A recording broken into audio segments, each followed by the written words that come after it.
This is IFV, the web space with your dose of business and financial news. In full view, we're making your business our business. Welcome to In Full View. I'm Marcella Palmer, bringing you the week's medium and small business news from the Children's Hospital at Montefiore Medical Center in the Bronx, New York, where this week we're talking to Lisa Honig Buksbaum. After the death and illness of loved ones, she left a lifelong profession in advertising and marketing to begin a second career, becoming founder and CEO of Soaringwords, a nonprofit connecting seriously ill children and their families to caring volunteers. Our motto is never give up, and that's actually from Winston Churchill during the darkest of times when he was leading his nation.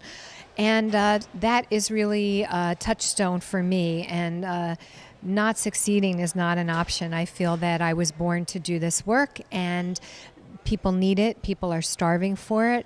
And what we've done these past couple of years, and it's been tough, is really retrench. We got rid of our 2,000 square foot office, and our good friends at Cisco Systems have donated free office space. So we've moved into their corporate headquarters, and we've really relied on the generosity of corporations and individuals. I'm proud of the fact that I've secured over $10 million of in-kind and cash donations, which is a big number. But frankly, I also feel that we're just getting started. I think that Soaringwords is the best kept secret. And the reason we're doing that is, as a business person, we really wanted to get all the details right. So we know that when we're doing a hospital visit, we know how many children is the right amount. We know when we're doing a corporate event, how to do the opening assembly and the closing sharing circle. So we've really calibrated this and run it like a business. And the proof is in the pudding. Like every corporate employee who's done the program has said it's the best they've ever done, or the companies have said this is the best response we've gotten, the most engagement, the highest number of people saying it was the best program that they've done.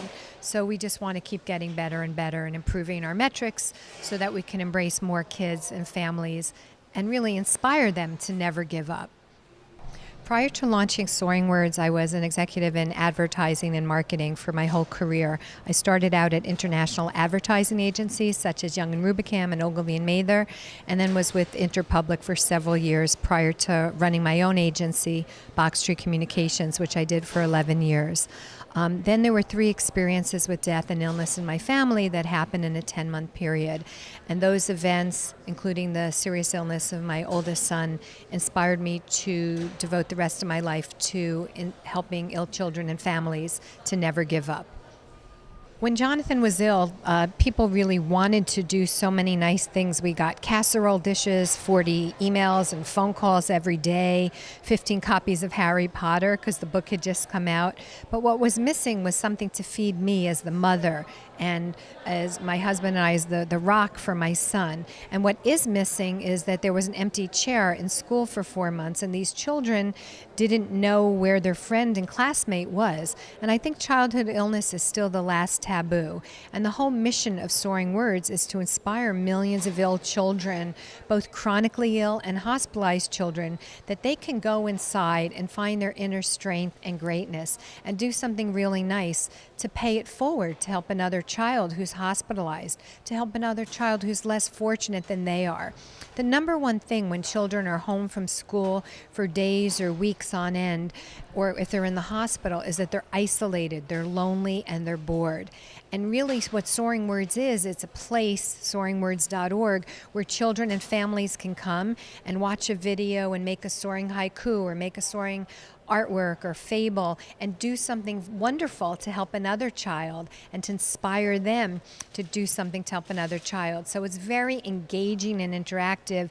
And then we also have in-person programs with schools, community groups, and community centers all around the country. So it's this using the power of technology and using the power of people coming together in community to do something to inspire ill children and families.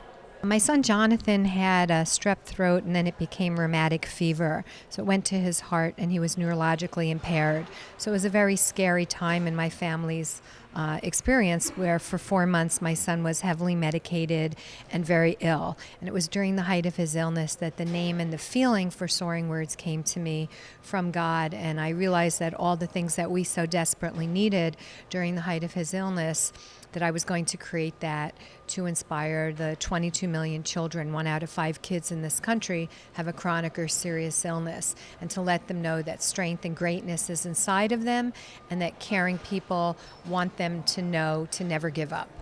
It's really gratifying to get up every day and go for a swim and hit the gym and then hit the office or hit a meeting or go to a hospital or go to a different city, because when I see these kids and these families, I want to give them a physical hug, but I also want to take all of my talents and my energy and my passion, my marketing background, and give them what they need, which is to connect them to a community of caring people and to connect them to fabulous activities so that they're not lying in a darkened room playing video games for 10 hours or watching TV for 5 or 8 hours, which we know isn't really healthy for healthy kids.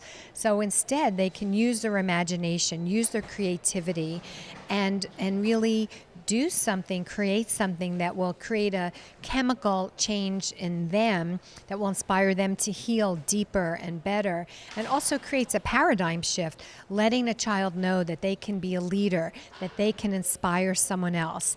And, you know, children are just so talented and resilient, and they know when you really believe in them and believe that they have something wonderful to offer. So that's really been such a joy to go into inner city schools where all the children are on federal lunch program and say, who wants to be on the internet? Who wants to do something that we can give to a child in the hospital a few blocks away from your school? And all the hands go up, and then you ask them, how many of you have been in the hospital, and not counting when you were born? And all the hands go up, because so many children in this country, they're using the emergency room and the hospital as their primary care because they don't have health care insurance or they don't have a private physician. So for them to be able to spend that time and use their creativity to make a poem, to make a fable, to make photography or artwork that can inspire another child, that's really, seeing that ripple effect is very gratifying and really wonderful. I'm just really also deeply inspired by the children and families that we're helping, because they're starving for Soaring Words. They're starving for all the things that we're giving them. And I think that for me, it's really exciting to carve my own path and to bring special, unique things to kids and families and professionals who want to feel that every day they made a difference, that they counted, and that they made someone else's life a little better. And that's the power of Soaring Words, to never give up and the power to heal. That's all for this week from the IFV News team. Thanks for joining us. Be sure to check back every day right here at ifvnews.com for the latest on what's happening around the globe in the medium and small business world.